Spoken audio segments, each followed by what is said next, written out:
Breaking news to begin today's edition of the Ravens Rundown as Ravens wide receiver Rashod Bateman is done for the year after he will go season-ending Liz Frank surgery. Unfortunate news for the Ravens top wide receiver as he's done. And this was a Ravens team that just made a very aggressive move at the trade deadline, bringing in Roquan Smith. It looked like this team was going all in, that they were getting to a point where they were feeling pretty excited about their chances to compete at a Super Bowl level this year, and now another injury. And this goes with an ongoing theme for the Baltimore Ravens this year and last year of the injuries continuing to just pile up.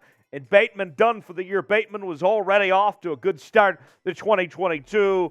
And now his season is effectively over at this point. So with that, on tomorrow's show, I'm going to go over some potential replacements for Rashod Bateman and where the Ravens go from here. But in the meantime, let's send some love to Rashod Bateman and wish him a speedy recovery and hope that he gets back on the football field soon. Type 7 to send your well wishes to Rashod Bateman and hope that he's okay from this Liz Frank surgery. Folks, this is why you subscribe to the Ravens Rundown for the latest happenings on your favorite team. And this week, we're in a sub-battle with our Saints channel, Saints Now, as the Ravens take on the Saints. And you want to make sure you're subscribed to the channel for the latest news and rumors. Also, a watch party. Yes, we're doing our first ever watch party coming up next week for the Ravens and the Saints on Monday night. Myself, Trace Gerard, going to be a fantastic time. We'll get started about 7:45 Eastern, 4:45 Pacific for the Ravens and Saints watch party. And we'll react to the game in real time. We might have a couple drinks on hand as well. And we'll have a live postgame show as well. So you want to make sure and join us coming up on Monday night. If you are subscribed and you're going to join us for the watch party on Monday, type me in the comments section if you're a real one and you're subscribed to the Ravens Rundown. The Ravens and the Saints. This is going to be a very good football game on Monday night, I think. Now, the Saints have been a hot mess, no question about it, with their 3-5 record and with a lot of things that have gone wrong for this New Orleans Saints team this year. But a primetime game in the Superdome, one of the toughest places to play in the National Football League, the Ravens will have their hands full going on the road here. And now that the Ravens don't have Rashod Bateman, what does this team do now? Can they trust their receiving corps to get the job done? Look, we wondered what this team was going to do to replace Hollywood Brown. And now you also lose Rashod Bateman as well. Who is Lamar Jackson supposed to throw the football to at this point? We're going to find out pretty fast. And we've heard from John Harbaugh that he expects the debut of Deshaun Jackson to happen this weekend in this game against New Orleans. They certainly need him. They need all the help they can get at this point. It is going to be all hands on deck to try to win this game against New Orleans and try to get healthier at this point going forward. Should be a fun game coming up. The Saints, their quarterback situation, Andy Dalton's going to get the start despite Jameis Winston being back from injury and being the opening day starter. Andy Dalton has played better the last couple of weeks. We'll talk more about this matchup here in just a second. Here are the betting odds. The Ravens, a slight favorite, 2.5-point favorite on the road. The over-under, 48.5. So expected to be a pretty high-scoring game between these two teams.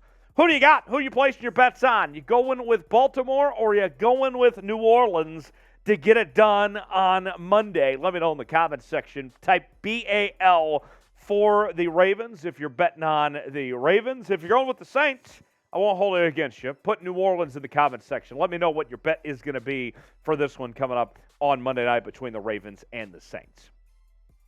So let's go over all the injuries. Besides just Rashod Bateman, this team is really banged up as a whole. When you factor in Calais Campbell, Josh Bynes, Trent Harris, Mark Andrews, as well as Gus Edwards, are all questionable for this game. And more on Mark Andrews here in just a bit.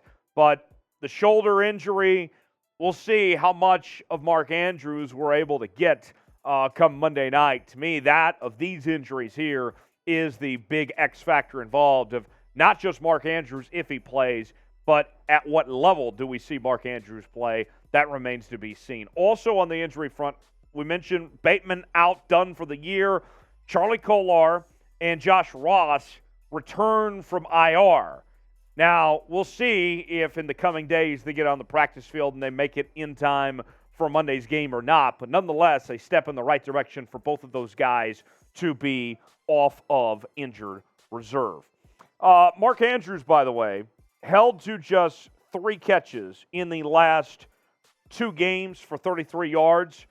Those statistics, I mean, I understand that he's been dealing with these injuries here, but without having Rashod Bateman now and with Mark Andrews, I got to tell you, 3 catches for 33 yards, that should very concern you folks out there to see those statistics that Mark Andrews has not played to what we know and expect at this point. What Mark Andrews are we going to see?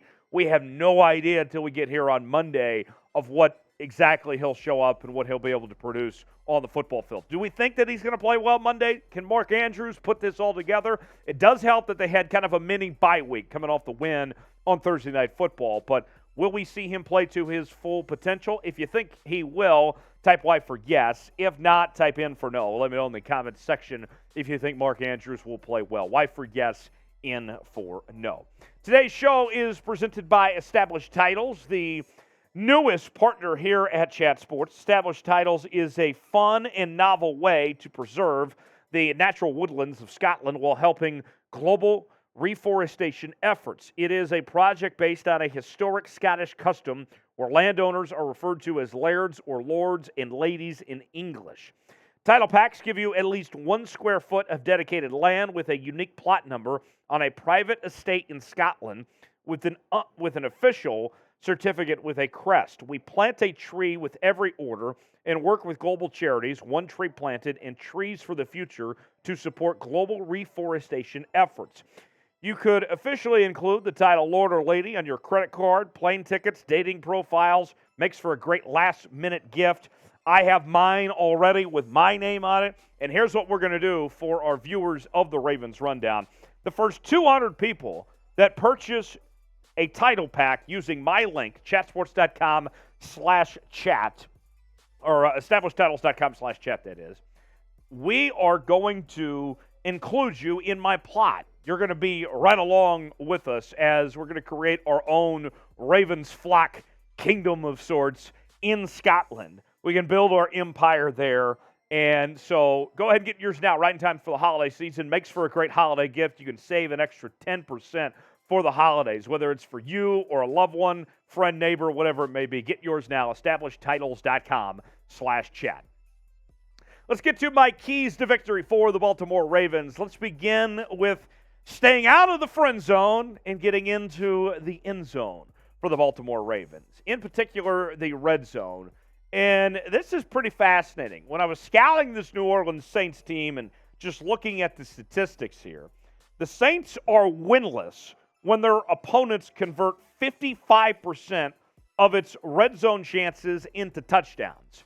And so if you're the Ravens, it's critical to get not only in the red zone, but come away with 7 instead of 3. That is so important. It says that you win. If you do that, you're going to beat the Saints. Get those red zone touchdowns, take care of business. That'll go a long way in securing victory. Number 2 in my keys to victory, starting fast on defense. Now, we've talked before about how important it is to get off to a fast start on offense. And you know, with this Ravens team in particular, we've talked about the need to finish and, getting it done in the fourth quarter after they've been blowing all these leads in the fourth, right? Well, it's important in this case to start fast on the defensive side of the ball because get this, the Saints, they're 8-2 in their last 10 games where they've been leading at the end of the first quarter. So it's so critical for the Ravens to get out there and get those stops, those 3-and-outs right away, and really just do what they can to, ruffle some feathers, if you will, no pun intended with the Ravens there, ruffle some feathers on the Saints' early in that first quarter, kind of shut down, slow down that offense right away, and not let them get some momentum to start the game. Number 3, tackling. Yes, seriously, tackling. I know that kind of goes without saying to talk about tackling, but here's the deal. The statistics when it comes to the Ravens and their tackling, it's not so great for this team. Listen to this statistic for you. The Ravens defense has allowed 41 broken tackles this year. That is the most in the NFL. That's not great for the Ravens, the fact that they've allowed that many tackles at this point. And think about this. You don't have Marcus Williams, and Josh Bynes is questionable. And then you did bring in Roquan Smith, and that should certainly help when it comes to the tackling front. He leads the NFL in tackles. The tackling leaders for this team, you can see Marcus Williams, he was leading this team in tackles before he got hurt. He's still third when it comes to tackling for this team. So for the Ravens, I know it's kind of implied, but tackling is going to be very important, not to let these Saints get away with broken tackles. Hopefully Roquan Smith can give it a full go, that he can adapt and pick up this defensive scheme pretty quickly. But they are going to need him badly just to tackle and take care of business on that side of the ball. So here's what I want to know. Name a player that is going to be the player of the game for the Ravens on Monday. Whether it's somebody on defense, whether it's somebody on offense, let me know in the comments section who that guy could be for the Baltimore Ravens to help them secure victory on Monday night against the Saints. Give me a player of the game for the Ravens to get the job done. A couple more keys to victory here for you. Number 4 I have for you. Hold up those 4s for the fourth quarter. It is going to be important for the Ravens to run the football in the fourth quarter. The Ravens have been very successful on rushes in the fourth quarter. Their success rate is about 58%. That's the highest in the entire National Football League. And you look at the rushing statistics of this team, of what they've been able to do. We've talked a lot about how Lamar Jackson has led the way running the football, but we've seen as of late, they've done a good job of finding guys by committee of sorts. Lamar Jackson, as you can see, with 553 yards and 2 touchdowns. But one day you see Kenyan Drake step up. Gus Edwards, he had a couple of games that were pretty solid when he came back from injury for the first time this year. Justice Hill has shown some signs.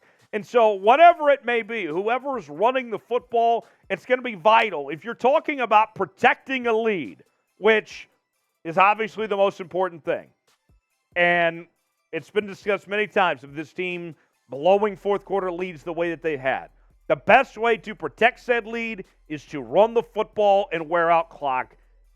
Find who's got the hot hand and get those triple-digit zeros on the clock as quickly as possible. Run the football, wear out clock, and do it that way, and let these guys work and see what they can do.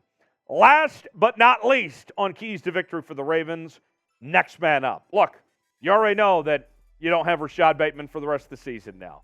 And a big part of stepping up to the plate now is going to be Devin Duvernay. And against Tampa Bay, he was solid. 4 catches, 31 yards. He also was used as a runner with 2 carries for 33 yards and a rushing touchdown.